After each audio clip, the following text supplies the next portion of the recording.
Gentlemen, I'm so looking forward to welcoming you to Battle Ready, Texas in just 2 weeks. But between now and then, I've got a few things for you. One, you'll be getting an email from Greg here soon. That email will have a few questions for you to answer. Here's the point of that. We want you to be able to read that quickly and answer them.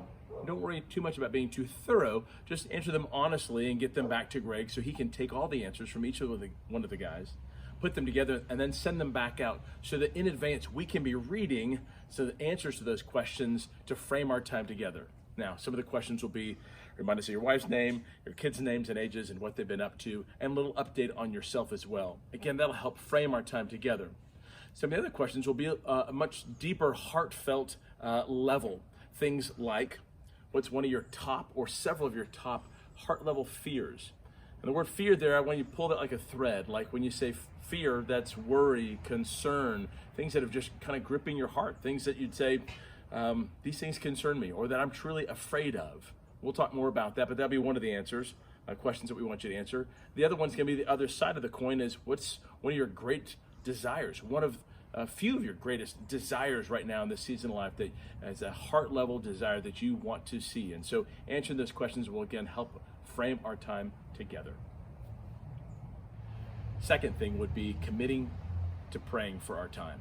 I know many of you have been praying, Greg's been encouraging us throughout the weeks, but if you'll now commit to be praying for the next 2 weeks, every day, spending some time in prayer for our time together. We're gonna have a great time being together, but if God doesn't show up, it's not worth it. And so we want to ask him to go in advance and set up our time and really leave the results up to him. And so if you'll commit to be praying daily for our time together, that's my second request to you. Looking forward to being with you and spending some time both together, all together in this and this together. Looking forward to it. Hey, another thing is the big elephant in the room. It's the last 18 months, the pandemic, COVID. How are we handling that? Well, let me cut it in two pieces here. One is, how are we just going to be logistically dealing with it in our time together? Just to let you know, just to be fair and to be clear, to be upfront, we are planning on not wearing masks or doing too much social distancing. Here in Texas, things are totally open. If you go to a theater, if you go to a church, things are quite open. So we want to be cautious for sure, but not cavalier. But our plan is to just, we want to see your face, we want to give you a hug, and so we're looking forward to that. However, that being said, Scripture is filled with instruction on how we are to put our preferences aside, that we are to outdo one another in honoring one another. So we want to know if there's something that you need. We know that you're coming from a lot of places and going back to a lot of places, and that you support a lot of people in the communities that you're in. So you're not just taking responsibility for yourself, it's the other people that you are living with. And so if there's a need that you have, please don't feel some perceived pressure like you can't raise your hand and say, hey, would you mind if we do something? We'd like to know how we can love and serve you. But to be clear, the plan is to be pretty open with everything.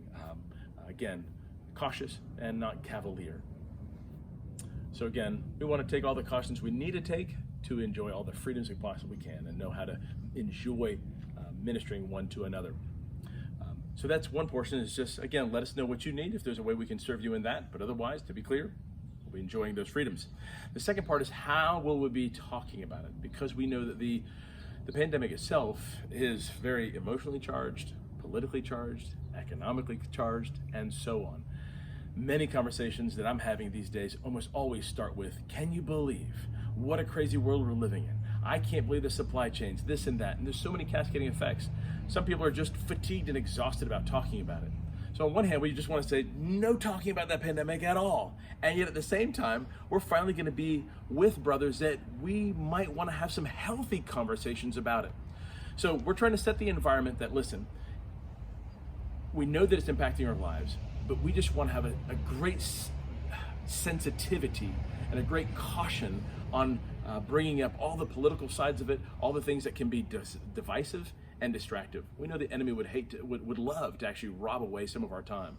We don't want to be distracted, divided, or discouraged in these things. And so we're just asking that there be a great sensitivity on the conversations itself, and yet create some time where if guys really want to have some open discussion about it, that's healthy and good as Christian brothers, that's there. So hope that makes sense. We just want to address that kind of elephant in the room and know that for many, they're just tired of talking about it altogether.